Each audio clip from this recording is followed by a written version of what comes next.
Hey everyone, welcome back to the Daily News Roundup. Looks like we've got a lot to unpack today. Yeah, from political clashes and global anxieties all the way to some pretty mind-blowing scientific discoveries, right? Absolutely. Let's jump right in. First up, the Trump administration's crackdown on diversity, equity, and inclusion programs. It's causing a lot of tension in the federal workforce. We're not just shutting down DEI offices and programs, they're now making federal employees report any attempts to, keep these initiatives under wraps, or they could face some serious consequences. We spoke to some people over at the Department of Health and Human Services. Oh, yeah? They're calling the whole atmosphere freaked out. They're overwhelmed. There's a lot of confusion about these new guidelines. They've got hiring freezes in place, and people are afraid to speak out, worried about retaliation. It's a pretty tense situation. Well, the administration says this is all about moving towards a merit-based system. That's what Trump said in Davos. Right. But critics are saying, hang on, this is a step backwards for equity and inclusion. Absolutely. Yeah. Meanwhile, in Afghanistan, the situation for those who worked with U.S. forces is becoming increasingly desperate. Yeah, with Trump halting the Afghan refugee resettlement program, thousands of people are just stuck. And many of them risk their lives to support American operations. We've heard some truly heartbreaking stories. I mean, one U.S. paratrooper who managed to escape Afghanistan with his parents back in 2021, he's now frantically trying to get his sister and her husband out. They were already approved, went through the whole vetting process, and now everything's uncertain. It feels like a betrayal. These people put their trust in the U.S., believed the promises that were made, and now they're stranded, living in fear under Taliban rule. And this isn't just about broken promises. We're talking about national security, too. These people have knowledge, they have experience that could be crucial in the fight against terrorism. The administration's argument is that they need this pause to manage the record levels of migration and protect resources for Americans. Right. But critics are pushing back hard, saying this sends a dangerous message to anyone thinking about cooperating with the U.S. in future conflicts. If we can't keep our word to our allies, who's going to trust us? Exactly. And speaking of conflict zones, the aftermath of the war in Gaza continues to be a grim reality. Thousands are still missing. In the search for their remains amidst the rubble, I can't even imagine. Rescue teams are doing everything they can, but with so much destruction, it's a long and painful process for families who are just looking for some closure. A story of immense loss, for sure, and a long road to recovery ahead for Gaza. Definitely. Yeah. Now, shifting gears to Europe, we've got a landmark legal victory in France that sparked a national conversation about consent and women's rights in marriage. This woman refused to have sex with her husband, and she won her case at the European Court of Human Rights. Wow. The court ruled that refusing sex shouldn't be grounds for fault in a divorce. So they're basically challenging that whole traditional concept of marital duty. Right. And emphasizing how important consent is in every aspect of a relationship, even within a marriage. Some are saying it's a huge victory for women's rights, a long overdue recognition of bodily autonomy. I'm curious to see how this impacts future legal interpretations and, even societal views, not just in France, but across Europe. Absolutely. Back here in the U.S., there's finally been some movement in the legal battle over the opioid crisis. Purdue Pharma and the Sackler family, they're the ones behind OxyContin. Right. They've reached a settlement agreeing to pay, get this, $7.4 billion Wow. to settle those claims about their role in the opioid epidemic. That's a massive settlement. And it looks like it includes provisions for how the money will be used for addiction treatment, prevention programs, and to compensate victims. Yeah, but there are mixed reactions. Some are calling it a step towards justice. Others say it's nowhere near enough to make up for the damage caused by the opioid crisis. And they have a point, right? I mean, you can't put a price tag on the lives lost, the families torn apart, the communities devastated by this epidemic. It's a complex issue, no doubt about it. No easy answers. But the settlement does seem like a turning point in the efforts to hold those responsible accountable and to provide some relief for those who've suffered. Now, on the international scene, the International Criminal Court is setting its sights on Taliban leaders. Really? The ICC prosecutor wants arrest warrants for top Taliban officials. They're accusing them of crimes against humanity, specifically the persecution of women and girls. Those are some serious allegations. This ICC investigation is a big deal. It could be a step towards holding the Taliban government accountable for their actions. It offers some hope to those who've been silenced and marginalized. It'll be an uphill battle, though. Right. Access to Afghanistan is going to be a major obstacle, and Mhm. it's doubtful the Taliban government will cooperate with any It's investigation. true. But even so, the ICC getting involved sends a powerful message. Human rights violations will not be ignored. Absolutely. And let's talk about the shifting landscape in the Middle East. Russia might be reassessing its military strategy. There's satellite imagery suggesting they may be pulling out of their naval base in Tartus, Syria. After the fall of the Assad regime. Interesting. Yeah, analysts are trying to figure out what it all means for Russia's presence in the region. Some experts think it points to Russia shifting focus to other places, like Libya. They've been ramping up their military involvement there. Yeah, it's definitely something to watch closely. Russia's actions in Syria and Libya have big implications for stability in the region and for international relations in general. And while we're talking about Syria, it's important to remember that even though the Assad regime has fallen, things are far from peaceful over there.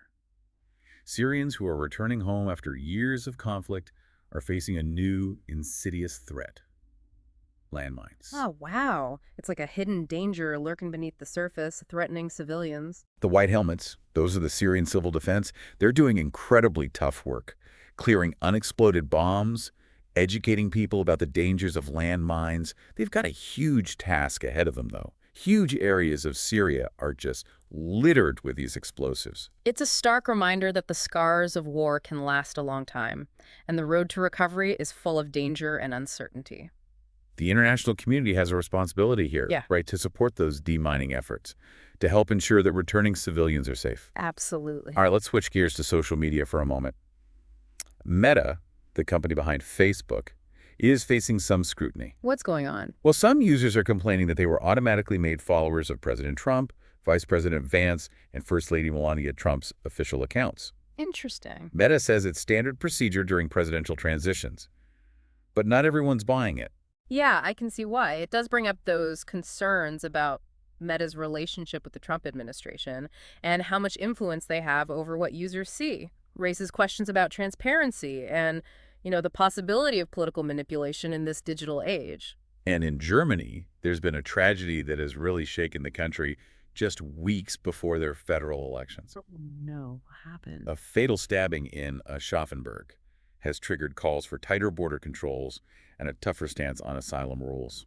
So how are political leaders responding to this? Friedrich Merz, the conservative opposition leader, is using this incident to push for big changes.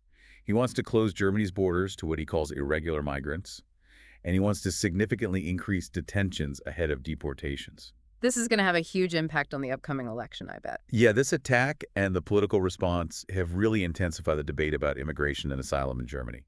It's a sensitive issue, no doubt about it, and it'll likely be a major factor in the election. Makes sense. It'll be interesting to see how voters respond to these calls for tougher measures and how this whole incident shapes the political landscape in the run-up to the election. Meanwhile, in India, authorities are dealing with a baffling medical mystery. They're investigating these unexplained deaths of 17 people, most of them children, in a remote village in Jammu and Kashmir. What are they saying caused it? It's really strange. The victims, they had symptoms like food poisoning, and then they suddenly lost consciousness. Authorities are considering things like contaminated food and water. But so far, no clear answers. So are they doing anything to contain this? Yeah, they've declared the village a containment zone while they try to get to the bottom of this medical puzzle. It's a race against time to figure out the cause and prevent more tragedies. Absolutely. And for anyone dreaming of climbing Mount Everest, it's going to cost you more.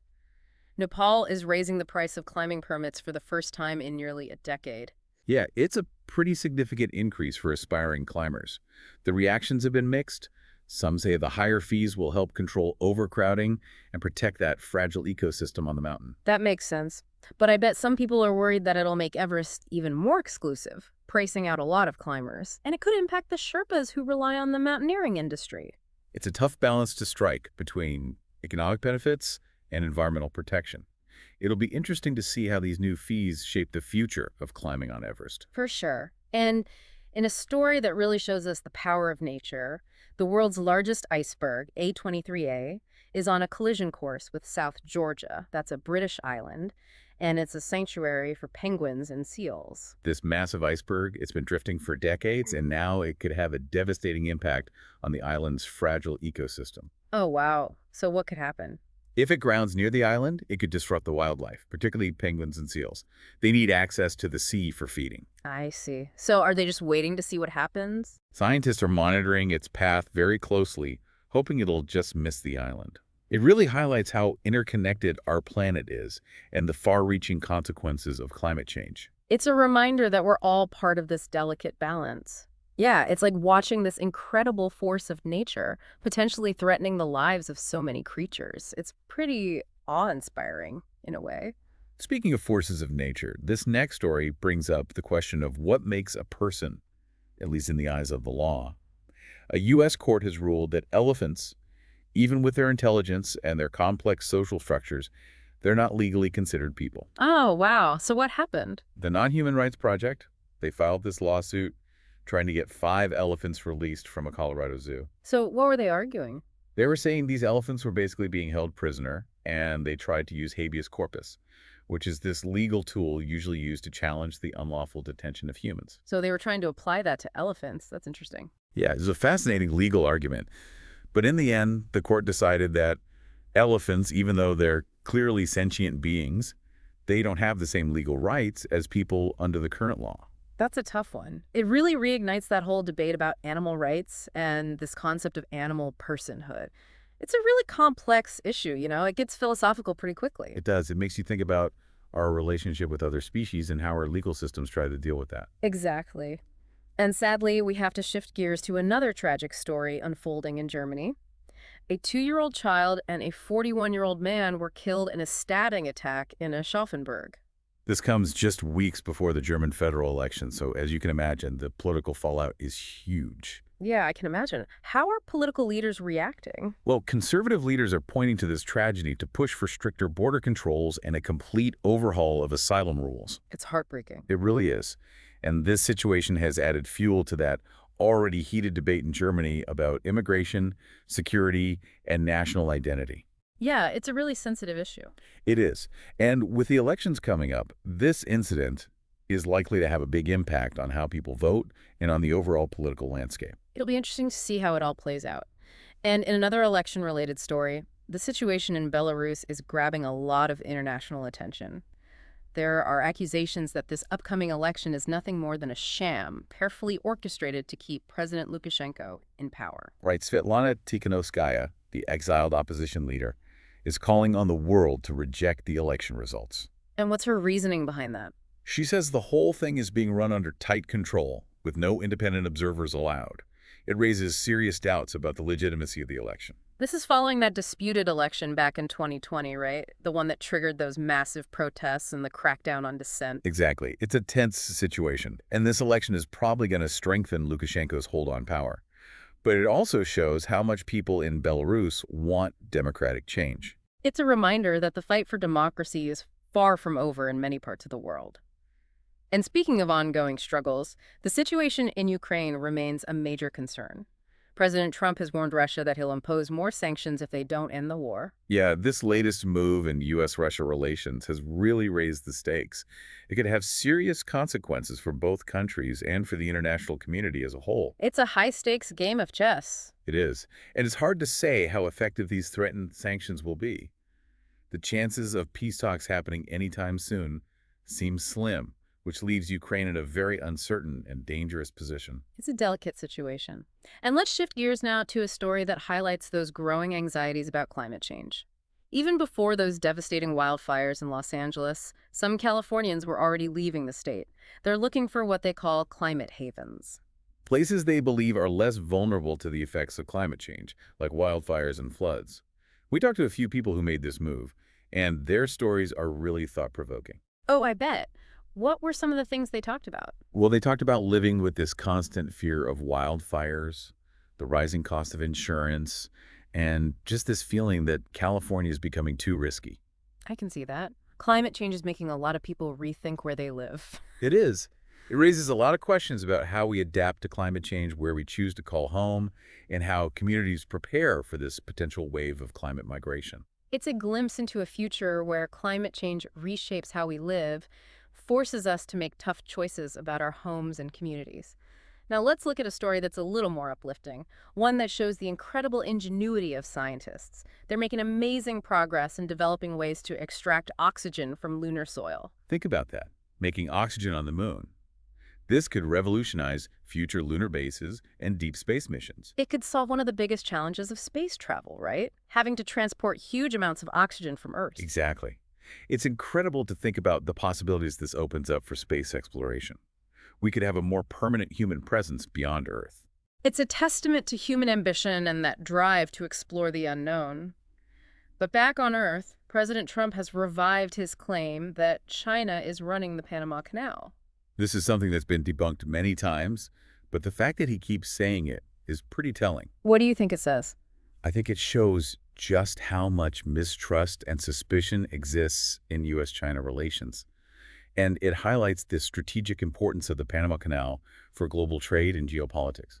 So what's China's actual involvement with the canal? Well, they do have some investments in ports and infrastructure near the canal, but they don't have any operational control over it at all. It's a reminder that perceptions and rhetoric can often be more powerful than facts, especially in international relations, especially when you're dealing with such a complex and competitive dynamic. And in a chilling report out of China, a brain candy investigation has uncovered evidence of a disturbing practice: the forced hospitalization and psychiatric treatment of people who criticize the government. That's a serious human rights violation. It's hard to believe that's happening in this day and age. Brain Candy interviewed people who were detained, drugged, and even subjected to electroconvulsive therapy, all because they expressed their opinions. That's terrifying. It is. It's a reminder of how important freedom of speech is and the dangers of authoritarian regimes that will do anything to silence dissent. It's a sobering thought. And we're going to end this segment with another tragic story out of Germany, where yet another deadly knife attack has taken place. This time in Schaffenburg, and a 2-year-old child and a 41-year-old man lost their lives. This is happening just weeks before the federal elections, and it's already having a major impact on the political conversation. So are certain political groups trying to capitalize on this tragedy? Conservative leaders are using this incident to call for even stricter border controls and tougher asylum rules. They're saying it shows how urgently we need increased security measures. It's heartbreaking, and it's sure to be a major talking point in the elections. It is. This tragedy has reignited that whole debate about immigration, security, and national identity in Germany. It's going to be a central issue in the upcoming election. It's a complex issue, no doubt about it. It is a complex issue. And, as we head into the final part of today's Daily News Roundup, we've got a few more stories to cover, some hopeful, some heartbreaking. Yeah, it's been a real roller coaster of a day, for sure. Let's start with that election in Belarus. It's been all over the headlines in Europe, lots of criticism, saying it's a sham to keep President Lukashenko in power. Right. Exiled opposition leader Svetlana Tikhanovskaya, she's urging the international community to just reject the results. She's saying the whole thing is being controlled, no independent observers allowed. And of course, this is all happening after that disputed election back in 2020. Remember that? Sparked those huge protests and the brutal crackdown on dissent. Yeah, it's a tense situation. This election will likely cement Lukashenko's hold on power, but it also shows how much people in Belarus want real democratic change. It does. And speaking of change, this next story is closer to home, but it really speaks to a global issue: climate change and how it's influencing where people choose to live. Even before those devastating wildfires in LA, some Californians were packing up and leaving the state, looking for what they're calling climate havens.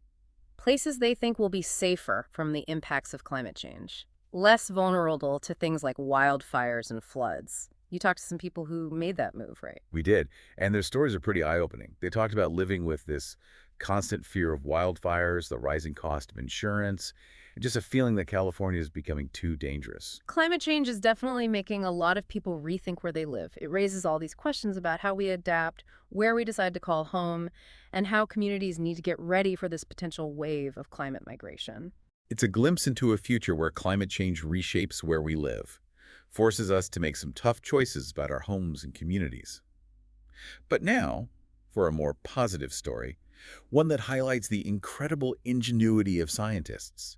They're making some big strides in developing technologies to extract oxygen from, get this, lunar soil. Wait, so they're talking about making oxygen on the moon. That's amazing. It could be revolutionary for future lunar bases and deep space missions. Potentially solves one of the biggest hurdles of space travel. No more need to transport huge amounts of oxygen from Earth. That would be a game changer. It's mind-blowing to think about the possibilities for space exploration. We could see a more permanent human presence out there beyond Earth. It's a real testament to human ambition and that constant drive to explore the unknown.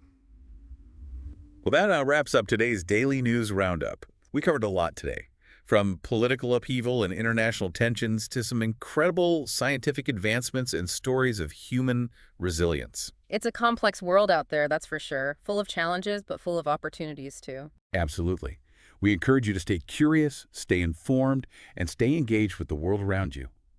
Thanks for listening, everyone, and we'll see you back here tomorrow for another Daily News Roundup.